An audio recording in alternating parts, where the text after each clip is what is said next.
사랑하는 형제자매 여러분, 주님의 이름으로 평안을 전합니다. 오늘 우리는 신앙생활의 가장 근본적인 행위이자 때로는 가장 큰 고민거리이기도 한 기도에 대해 깊이 나누고자 합니다.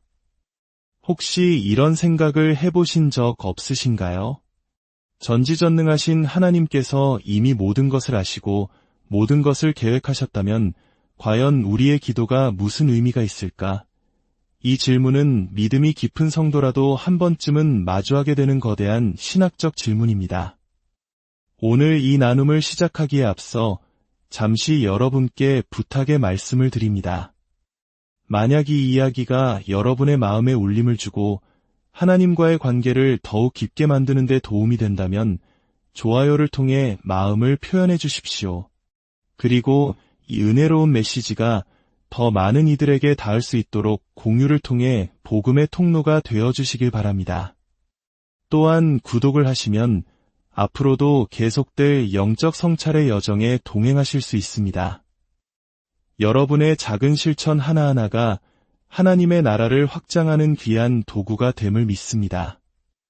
이 채널을 통해 주님의 말씀을 나누는 모든 이들에게 하나님의 크신 축복과 은혜가 함께하기를 기도합니다. 자, 그럼 이제 시작하겠습니다. 우리의 기도 생활은 하나님의 섭리와 아주 긴밀하게 연결되어 있습니다. 우리가 기도할 때 우리는 하나님의 공급하심과 인도하심을 구합니다. 그런데 신성한 섭리라는 교리를 깊이 들여다보면 하나님께서 온 우주와 그 안의 모든 것을 다스리시며 일어나는 모든 일에 대한 절대적인 주권을 가지고 계심을 알게 됩니다. 바로 이 지점에서 우리의 고민이 시작됩니다.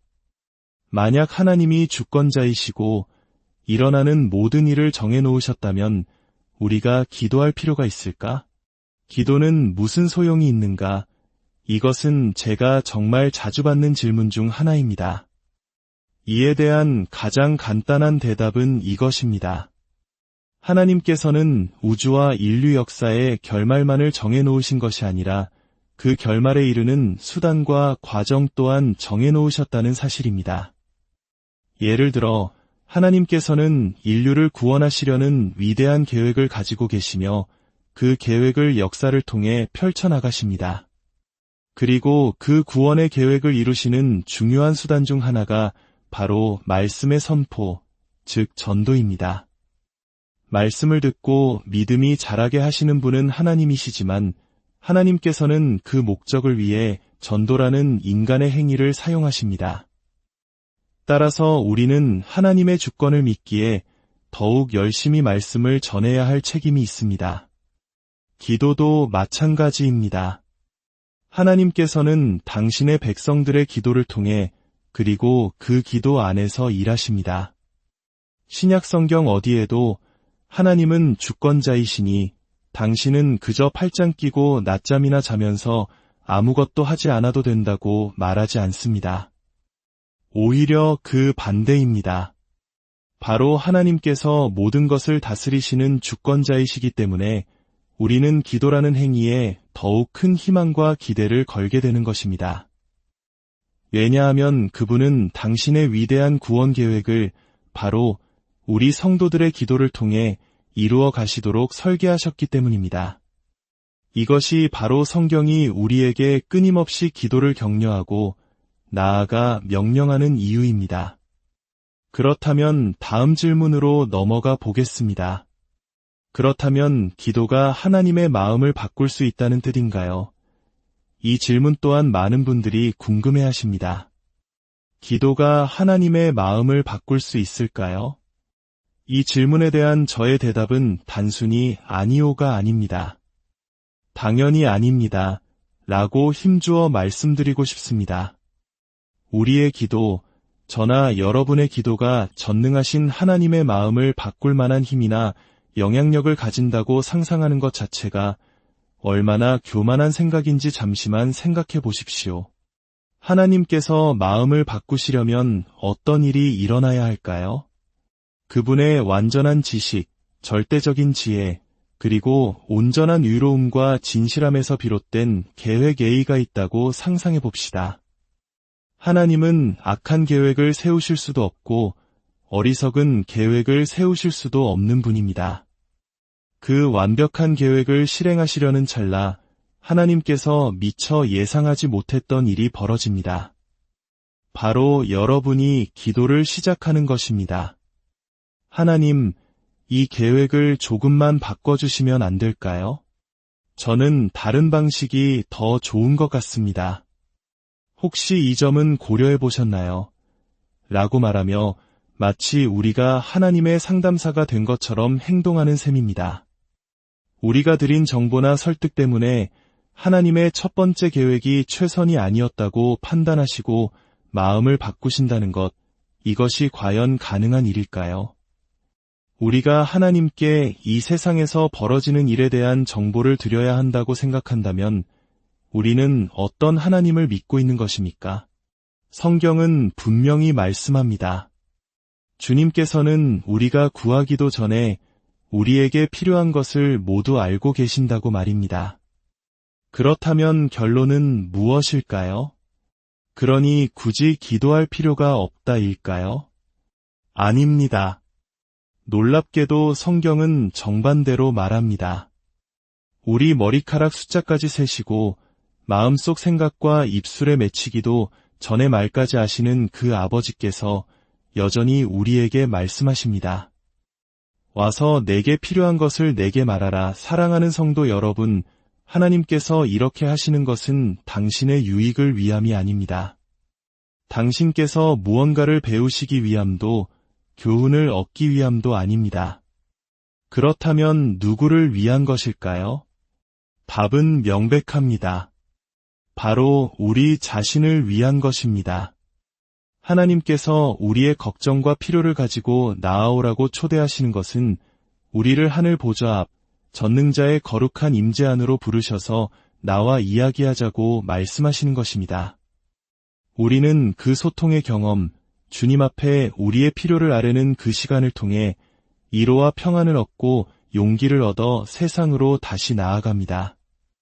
그러니 우리의 지혜가 하나님의 지혜보다 뛰어나다거나 우리가 하나님께서 미처 몰랐던 정보를 드릴 수 있다는 착각에 빠져서는 안 될 것입니다. 자, 그러면 질문을 조금 바꿔보겠습니다. 기도가 하나님의 마음을 바꾸지는 못한다면 기도가 상황을 바꿀 수는 있는가? 기도가 실제로 일어나는 일들에 어떤 영향을 미칩니까? 이 질문에 대한 성경의 대답은 명확합니다. 네, 그렇습니다. 단순히 내가 아니라 물론이고 말고요. 라고 대답할 수 있습니다. 야고보서 5장 13절 이하의 말씀을 함께 살펴보겠습니다. 너희 중에 고난 당하는 자가 있느냐? 그는 기도할 것이요. 즐거워하는 자가 있느냐? 그는 찬송할지니라. 너희 중에 병든 자가 있느냐? 그는 교회의 장로들을 청할 것이요. 그들은 주의 이름으로 기름을 바르며 그를 위하여 기도할지니라. 믿음의 기도는 병든 자를 구원하리니 주께서 그를 일으키시리라. 혹시 죄를 범하였을지라도 사하심을 받으리라. 그러므로 너희 죄를 서로 고백하며 병이 낫기를 위하여 서로 기도하라. 의인의 간구는 역사하는 힘이 크미니라. 엘리야는 우리와 성정이 같은 사람이로되 그가 비가 오지 않기를 간절히 기도한즉 3년 6개월 동안 땅에 비가 오지 아니하고 다시 기도하니 하늘이 비를 주고 땅이 열매를 맺었느니라. 야고보서는 구약의 지혜문학과 비슷한 성격을 가집니다. 길고 추상적인 논증 대신 짧고 핵심적인 격언 형태로 진리를 전달합니다. 그래서 믿음의 기도는 병든 자를 구원하리니 라는 말씀을 모든 경우에 적용되는 절대적인 약속으로 오해해서는 안 됩니다. 우리는 신약 성경에서 하나님께서 성도들의 기도에 아니 라고 응답하신 경우도 분명히 알고 있습니다. 사도행전에서 베드로가 감옥에 갇혔을 때 교회는 그의 구출을 위해 간절히 기도했고 하나님께서는 그 기도를 들으셨습니다. 하지만 같은 성경은 야고보의 순교에 대해서도 기록합니다. 교회가 야고보를 위해 기도하지 않았다고 믿을 수 있을까요? 또한 사도 바울은 자신의 육체의 가시를 제거해달라고 3번이나 간절히 기도했지만 하나님의 응답은 내 은혜가 내게 족하도다 였습니다. 때로 하나님께서는 우리가 아플 때에도 아니라고 말씀하십니다. 그럼에도 불구하고 야고보는 우리를 격려합니다. 하나님이 항상 예라고 대답하시지는 않지만 그 기회를 놓치지 말라고 말입니다. 고통받는 자를 위해, 병든 자를 위해 기도하십시오. 왜냐하면 하나님은 실제로 그 기도를 들으시고 병든 자를 고치시며 우리의 고통을 덜어주시기 때문입니다. 때로는 예라고, 때로는 아니라고 응답하십니다. 여기서 우리가 경계해야 할 심각한 왜곡이 있습니다. 바로 믿음의 기도라는 말을 잘못 해석하여 만약 당신의 병이 낫지 않았다면 그것은 당신의 믿음이 부족했기 때문이라고 정죄하는 소위 적극적 사고방식이나 기복신앙입니다. 하나님은 항상 치유를 원하시니 그저 선포하고 차지하라고 가르칩니다. 이것은 성경이 말하는 기도의 전체적인 그림을 심각하게 왜곡하는 것입니다. 어떤 이들은 기도할 때 주님의 뜻이라면 이라는 말을 붙이는 것 자체가 믿음 없는 죄라고 말합니다. 잠시만 생각해 보십시오. 그것이 믿음 없는 행동이라면 겟세마네 동산에서 들이신 우리 주 예수 그리스도의 기도는 어떻게 설명해야 합니까? 기도의 가장 위대한 스승이신 예수님께서는 십자가의 고난을 앞두고 피땀을 흘리시며 이렇게 기도하셨습니다. 아버지여, 만일 할 만하시거든 이 잔을 내게서 지나가게 하옵소서. 이것이 불신앙의 기도였습니까? 결코 아닙니다. 예수님은 곧바로 이어서 말씀하셨습니다. 그러나 나의 원대로 마시옵고 아버지의 원대로 하옵소서. 이것이 바로 진정한 믿음의 기도입니다. 믿음의 본질은 신뢰입니다. 믿음의 기도는 하나님께서 아니라고 응답하실지라도 그 결과를 온전히 하나님께 맡기며 신뢰하는 기도입니다. 욥이 고백했던 것처럼 그가 나를 죽이실지라도 나는 그를 의뢰하리니 라는 자세입니다. 그러므로 우리가 기도할 때 우리가 누구에게 말하고 있는지를 항상 기억해야 합니다. 누구의 뜻이 절대적인 주권을 가지는지 기억해야 합니다. 하나님의 뜻은 항상 나의 뜻과 일치하지 않을 수 있습니다. 그리고 우리는 그 사실에 감사해야 합니다. 만약 언제나 일치한다면 우리가 하나님이 되어버릴 것이기 때문입니다. 하지만 야고보는 우리가 운명론에 빠져 될 대로 되라지 하며 기도에 소홀해지는 것을 허락하지 않습니다. 그는 이어서 말합니다. 의인의 간구는 역사하는 힘이 많으니라.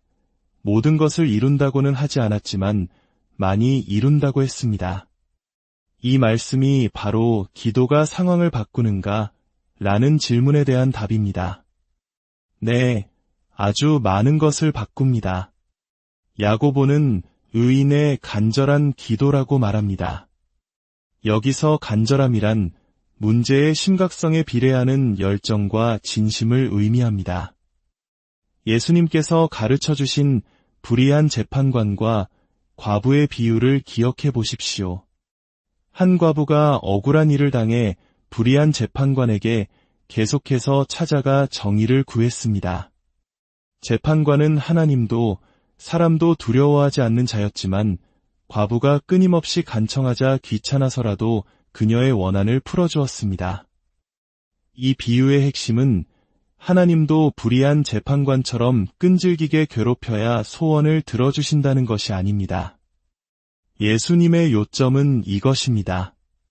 하물며 이 세상의 불의한 재판관도 끈질긴 간청을 들어주는데 하물며 하늘과 땅에 참되고 위로우신 재판장이신 너희 아버지께서 밤낮으로 부르짖는 택하신 자들의 원한을 풀어주지 아니하시겠느냐? 이 비유는 우리에게 항상 기도하고 낙심하지 말아야 할 것을 가르치기 위해 주어진 것입니다. 사랑하는 성도 여러분, 혹시 삶의 무게에 짓눌려 낙심하고 포기하고 싶은 순간이 있으십니까? 어쩌면 그 순간은 우리가 기도에 소홀했기 때문일 수 있습니다. 기도와 용기, 기도와 소망 사이에는 깊은 상관관계가 있기 때문입니다. 다음에 낙심될 때 의인의 간절한 기도는 역사하는 힘이 크다는 말씀을 기억하십시오. 기도는 우리에게 주어진 명령이자 하나님께서 당신의 자녀에게 주신 가장 큰 특권입니다. 세상 누구도 나의 이야기에 귀 기울여주지 않을 때 그분은 귀 기울이시며 관심을 가지십니다. 여러분의 기도가 삶의 가장 큰 힘과 소망이 되기를, 기도를 통해 아버지와의 깊은 교제 속에서 참된 평안을 누리시기를 주님의 이름으로